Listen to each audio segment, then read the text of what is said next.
Olá, alunos! Olá, estudantes! Sejam todos muito bem-vindos a mais uma aula do nosso componente do solo à célula. Vai aparecer aí na tela para vocês o título da nossa aula de hoje.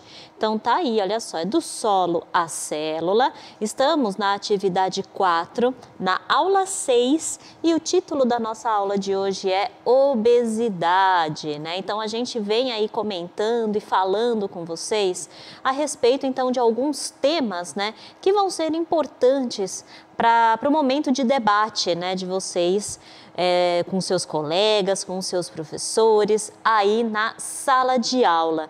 E antes de eu entrar nesse tema e de me aprofundar um pouquinho mais a respeito desse tema, vamos só relembrar então como que são, né, como que está dividido, na verdade, o nosso aprofundamento e o nosso componente.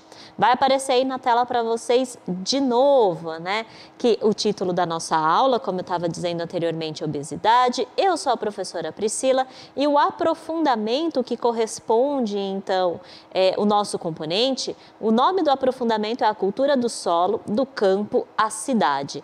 A unidade curricular é o indivíduo e o ambiente e o componente curricular é do solo à célula. E então, né, a gente vai continuar, né, nos nossos temas de debate. Entre eles, a gente vai colocar alguns temas aí a respeito da alimentação. Aliás, né, nas nossas últimas aulas, a gente já veio colocando aí alguns temas a respeito da alimentação e dentre esses temas está a obesidade que a gente vai trabalhar hoje. Antes de mais nada, né, gostaria aí de fazer a minha descrição para que todos aí possam acompanhar a nossa aula. Então, eu, professora Priscila, eu tenho aí 1,52 m de altura, estou com os meus cabelos louros encaracolados na altura aqui dos ombros soltos hoje. Tenho a pele clara, olhos claros, uso óculos, estou vestida com uma jaqueta preta. Por baixo da jaqueta estou com uma camiseta azul, minha calça também é azul, uma calça jeans azul e um sapato preto. Então aí para que vocês possam nos acompanhar. E também, antes de mais nada, eu gostaria de agradecer ao pessoal de Libras que também está aí nos acompanhando. Muito obrigado pela presença de vocês e sejam bem-vindos à nossa aula, ok? E aí, gente, né, vamos então agora, né, dar prosseguimento à nossa aula, né, após aí todos, né, essa parte inicial, né, onde a gente faz aí as nossas apresentações, vamos agora sim dar continuidade à nossa aula. E para isso, vou apresentar para vocês então o objetivo da nossa aula de hoje. A nossa aula de hoje, então, tem como objetivo compreender os aspectos gerais da obesidade, demonstrando os principais efeitos durante a infância, a adolescência e a fase adulta e apresentar alguns efeitos metabólicos. Então, a gente vai, né, comentar um pouquinho aí a respeito da obesidade durante todas as fases da vida da pessoa e também como que a obesidade pode afetar o metabolismo, né, o organismo, né, os processos fisiológicos dos organismos, né, da pessoa. Nesse caso, a gente vai apresentar alguns exemplos, né, existem outras infinidades aí de exemplos onde a obesidade pode afetar o sistema fisiológico, mas a gente vai apresentar alguns desses efeitos. E aí o eixo estruturante que está presente então nas nossas aulas e nas nossas atividades estão aí apresentados para vocês. Investigação científica, mediação e intervenção sociocultural e empreendedorismo. Esses eixos estruturantes, isso é importante a gente ressaltar, eles estão presentes não só na nossa aula de hoje, mas estão presentes aí durante toda a nossa atividade 4, tá? Então, esses eixos estruturantes fazem parte da nossa atividade 4, aliás, essa atividade que já está entrando aí no seu finalzinho, né? A gente está terminando a atividade 4, terminando o nosso componente. E aí, então, né, a gente está aí apresentando para vocês esses diferentes eixos estruturantes que fazem parte não só do nosso componente, mas também da nossa atividade de hoje. E A partir daí, vamos antes recapitular um pouquinho, né, o que a gente viu na nossa última aula. Então, olha só, na aula passada, né, nós vimos aí um pouquinho a respeito da desnutrição, falamos, né, sobre a definição do termo, né, o que consiste então na desnutrição, apresentamos o quadro clínico e fisiológico da desnutrição e apresentamos também diagnóstico e tratamento. Né? Nesse aspecto da desnutrição, a gente falou bastante, né, a respeito também dos quadros infantis, então a gente ressaltou também como a desnutrição afeta as crianças, né, afeta a criança nesse caso, então sendo um tema super importante de debate, inclusive para a gente saber como que está então o quadro do nosso país dentro da desnutrição. A desnutrição está, né, muito aí relacionada com a fome, então como que estão esses dados, né? Esses dados no nosso país a respeito da desnutrição, a respeito da fome? Será que a gente se encontra num quadro muito profundo de desnutrição, né, da nossa população? Será que a nossa população aí está passando fome? Então são questões que a gente precisa debater. Não só a questão da fome e da desnutrição, mas também como a gente se alimenta, né? Então, quais são aí os fatores que fazem com que a gente tenha uma alimentação que muitas vezes é deficiente em nutrientes, causando também esse quadro de desnutrição. Então, são questões aí alimentares que são importantes a gente debater, que são importantes a gente investigar a fundo.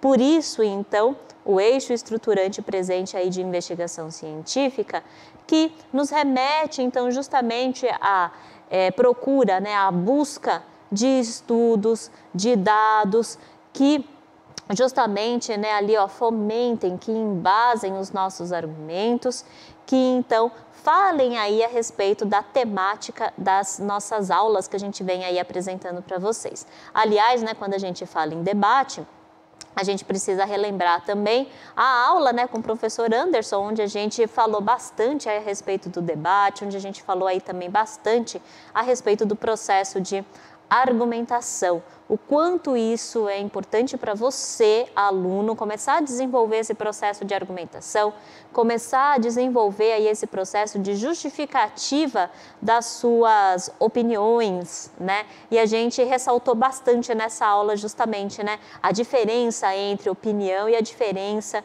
com o argumento, né, que são coisas separadas, são coisas distintas, que a gente precisa então aprender a começar a estudar e a embasar então as nossas opiniões, transformando então essas opiniões em argumentos, ok? E aí a nossa aula de hoje vem justamente para mostrar aí alguns outros dados para que você aí possa reforçar muitas vezes a sua opinião a respeito da obesidade ou justamente também o contrário, né? Fazer com que você repense a respeito da sua opinião com relação à obesidade. Vamos então para a nossa aula de hoje e vamos apresentar aí para vocês então o que é obesidade. Vai aparecer aí na tela para vocês o que é obesidade então. Olha só, uma coisa importante, né? Quando a gente fala de obesidade, a gente tem que falar de um tecido específico que é o tecido adiposo. Esse tecido adiposo é o tecido, então, onde a gente tem o acúmulo de gordura, né? Então, a gente tem aí o acúmulo de substâncias que fazem, então, né, com que a gente muitas vezes tenha armazenado energia. Isso é um dado super importante. Por quê? Quando eu tenho ali a minha energia, geralmente a gente fala em energia, quando a gente fala em energia a gente fala em glicose, mas muitas vezes o suprimento de glicose não vai ser aquele suprimento maior dentro do nosso corpo. Muitas vezes a gente tem aí reduções dos níveis de glicose, então a gente precisa fazer com que uma outra substância entre em ação para que a gente continue então obtendo, captando e gerando energia nesse caso, né? Transformando essas substâncias em energia. Dentro, então, das principais substâncias que a gente tem para essa formação de energia, entram as proteínas e também entram aí, olha, a gordura, né? A gordura que é muito utilizada, né, por outros animais, se a gente for resgatar ali na fisiologia animal de outros indivíduos, outros animais utilizam a gordura, por exemplo, como isolante térmico, como armazenamento de temperatura, no caso, né, como regulação aí da temperatura.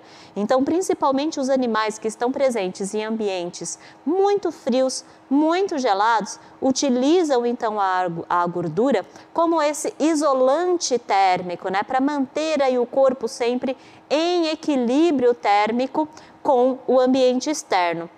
No nosso caso, a gente utiliza menos a gordura como isolante térmico. Não significa que a gente não utilize, a gente continua, né, utilizando aí a gordura como isolante térmico, mas também a gente pode acionar a gordura como aí um processo para obtenção, para transformação de energia, né, que a gente tanto falou nas nossas aulas. E aí essa gordura, então, está armazenada no que a gente chama de tecido adiposo. E esse tecido adiposo tem algumas células específicas que a gente chama de adipócitos. E esses adipócitos são as células, então, que armazenam a gordura ou armazenam lipídios. Ou ainda, se a gente for na estrutura menor aí da gordura, na estrutura menor dos lipídios, a gente chama de ácidos graxos. Ok? Então, são vários nomezinhos aí para a gente ir se acostumando a falar na nossa aula de hoje, tá? Isso vai ser super bacana e importante para você conseguir acompanhar, então, a nossa aula. Então, vamos lá, vamos voltar, então, para a nossa lousa aqui, né? Então, olha só, a gente estava falando que a gordura, então, ela se acumula nesse tecido adiposo, né? Onde tem aí esses adipócitos e onde tem aí, né, os lipídios guardados aí dentro. Esse tecido adiposo está presente no organismo e, na maioria das vezes, né, o tecido adiposo, ele se acumula ou ele está ao redor, por exemplo, da nossa região abdominal, né? Então, aqui está muito próximo do nosso sistema digestório, justamente para que ele consiga aí ser captado, né? Para que a gordura consiga ser captada de uma maneira muito mais rápida, para que entre, então, no processo de quebra e, a partir daí, forneça energia, né, para o nosso corpo. Esse tecido adipócito, então, muitas vezes, né, esse acúmulo exagerado de gordura no tecido vai fazer, né, vai levar a uma quebra no equilíbrio energético. E aí, gente, olha só o que acontece. Com essa quebra aqui, olha, do equilíbrio energético, eu vou ter aqui, olha, que coisa interessante, né? A maior ingestão em relação ao menor gasto de energia. O que isso acontece? Se eu começo a comer demais, digamos assim, a ingerir mais alimentos, eu vou ter um desbalance, um desequilíbrio. Se eu faço a ingestão de mais alimentos, mas ao mesmo tempo eu deixo, por exemplo, de praticar exercícios físicos, eu deixo de gastar, então, essa energia acumulada no meu corpo, isso faz, então, com que essa energia permaneça no nosso corpo e aí, então, a gente acaba engordando, ganhando peso nesse caso. E aí, gente, uma outra coisa importante que eu gostaria de ressaltar aí com vocês, né? A questão da Organização Mundial da Saúde. O que é a Organização Mundial da Saúde, né, que a gente conhece aí como OMS? Ela fala aí pra gente a respeito da obesidade. Então, olha só. Vai aparecer aí na tela para vocês. Quando a Organização Mundial da Saúde fala a respeito da obesidade, ela fala que a obesidade, olha só, é uma doença crônica, tem um controle complexo, sendo então considerado um transtorno alimentar moderno. Muitas vezes a gente conhece, né, como transtorno alimentar outras doenças relacionadas com a não ingestão de alimentos, né, ou a falta de apetite, mas nesse caso, né, a obesidade já entra também como um transtorno alimentar moderno, justamente, né, um transtorno alimentar, né, causado aí nos organismos, justamente pelo contrário, né, pela ingestão agora de muitas quantidades, né, de calorias sem essa perda posterior dessas calorias, ficando então isso acumulado no nosso organismo e isso vai causar uma série de desequilíbrios. E aí, vamos ver alguns dados a respeito da obesidade aqui no Brasil.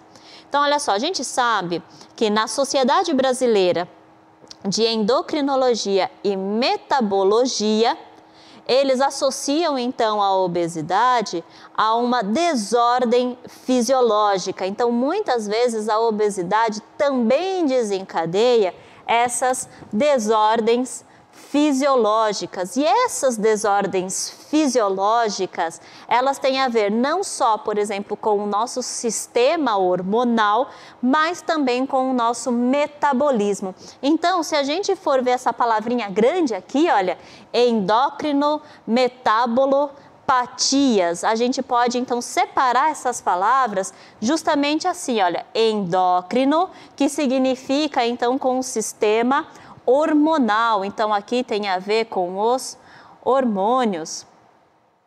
E a gente pode ainda, olha só, separar em metábolo, que tem a ver aí com metabolismo, né?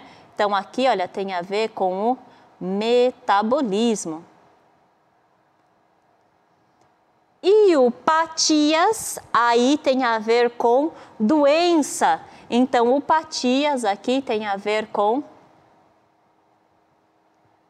doença. Então, quando a gente fala que essas desordens, né, relacionadas à obesidade, elas provocam aí, ó, endócrino-metabulopatias, significa que provocam doenças relacionadas ao sistema hormonal e também ao metabolismo. Uma outra coisa importante que a gente precisa ressaltar é em relação ao Ministério da Saúde.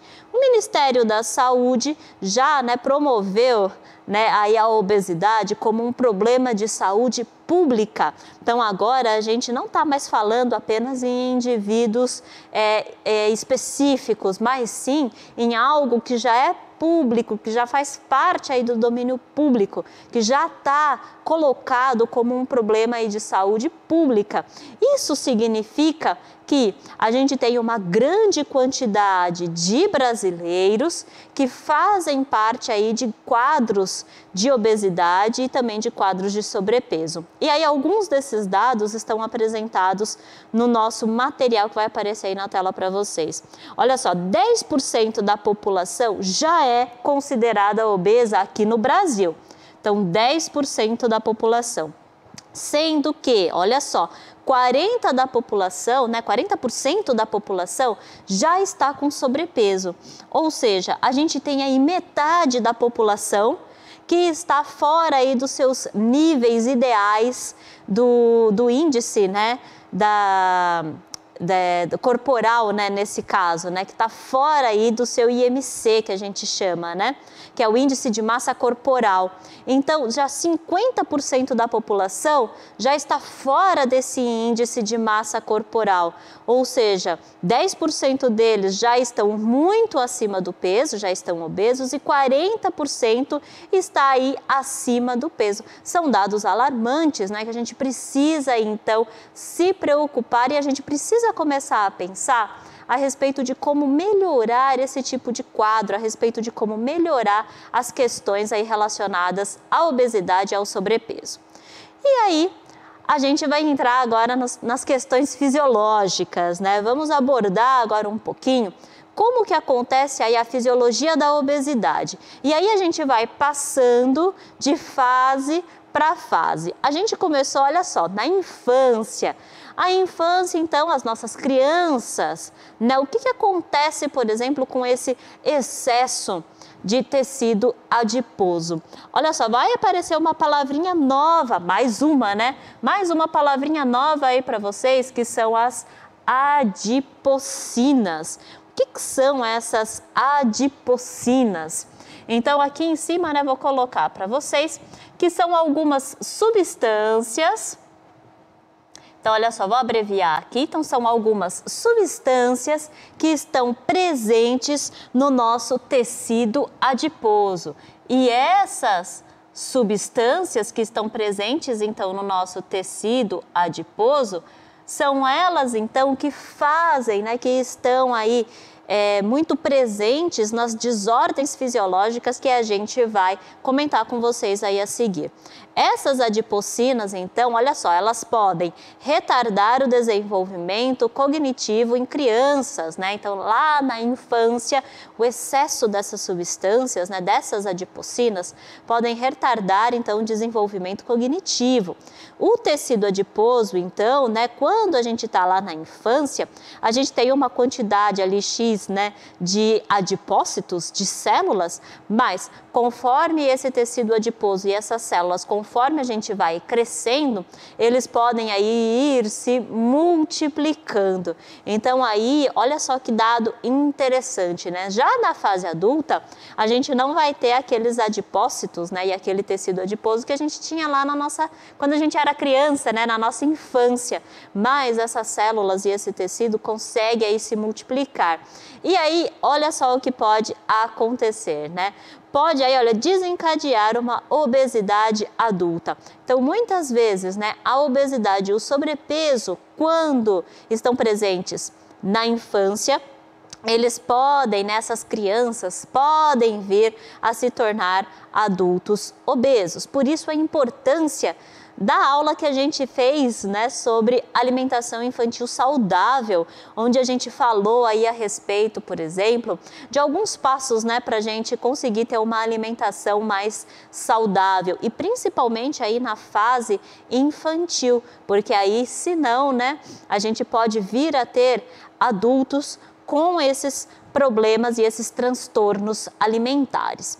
E aí, né, passando agora para a adolescência, o que será que a obesidade, né, desencadeia aí nos adolescentes, nas questões fisiológicas? Então, olha só, esses elevados níveis dessas substâncias que eu falei para vocês anteriormente, né, as adipocinas, elas podem atuar aqui, olha, na estruturação da puberdade. O que isso significa?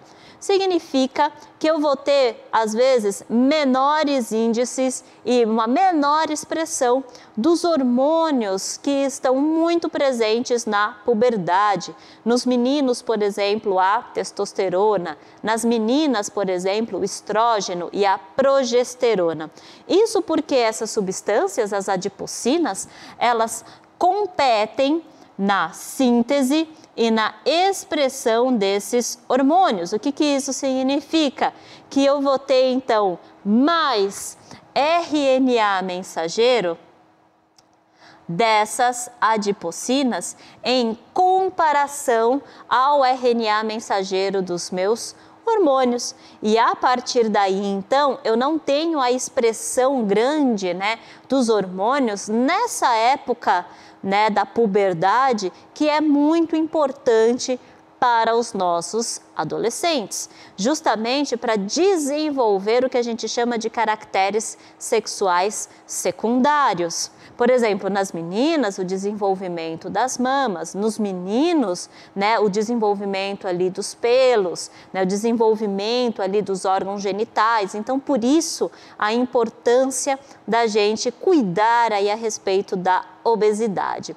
E aí a gente entra na vida adulta, né, na fase adulta, né, nos idosos. E aí, olha só, muitas vezes nos idosos a gente tem a substituição lipofílica em tecidos e órgãos. O que isso significa? Que eu vou ter então aí, olha, mais tecido adiposo em órgãos onde eu não deveria ter esse tipo de tecido, principalmente na musculatura. Com o aumento aí de tecido adiposo nesses órgãos e também, né, em outros tecidos, principalmente nos tecidos musculares, na nossa musculatura, eu tenho aí muitas vezes a fadiga muscular, eu tenho esse músculo ou esses órgãos ficando aí, né, no caso da musculatura, ficando mais frouxa. Então, isso é super importante. O que acontece? Olha só, efeitos compressivos em órgãos.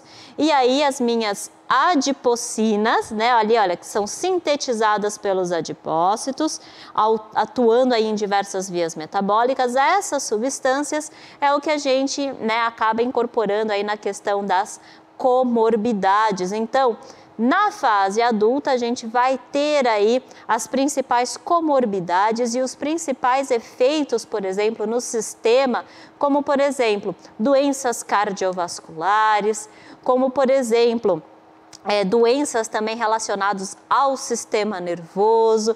Então, nesse caso, né, a obesidade, ele pode atuar ali promovendo, né, desenvolvendo uma série de doenças. Por isso, a gente precisa ficar muito atento com relação à obesidade. E aí, né, o que será que acontece, né?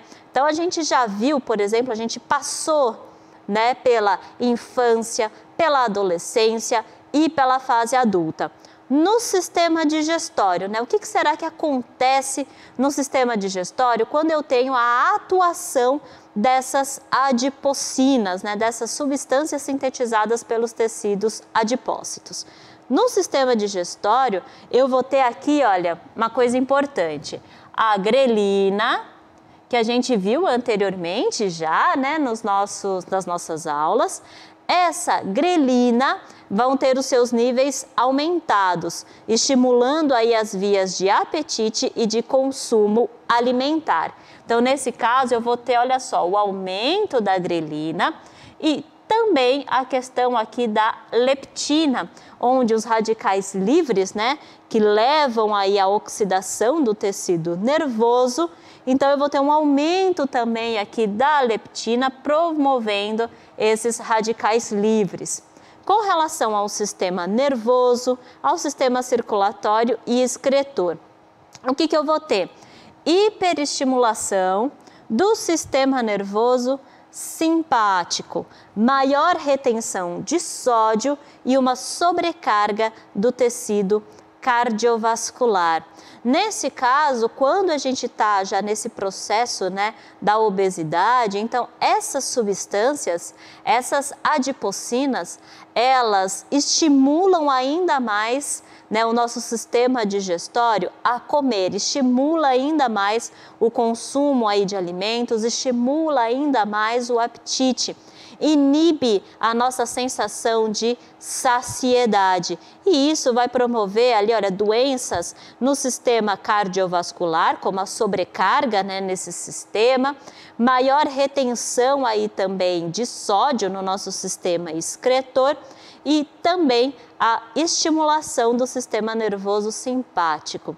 Então aí, gente, né, uma série de questões envolvendo aí a fisiologia e a obesidade.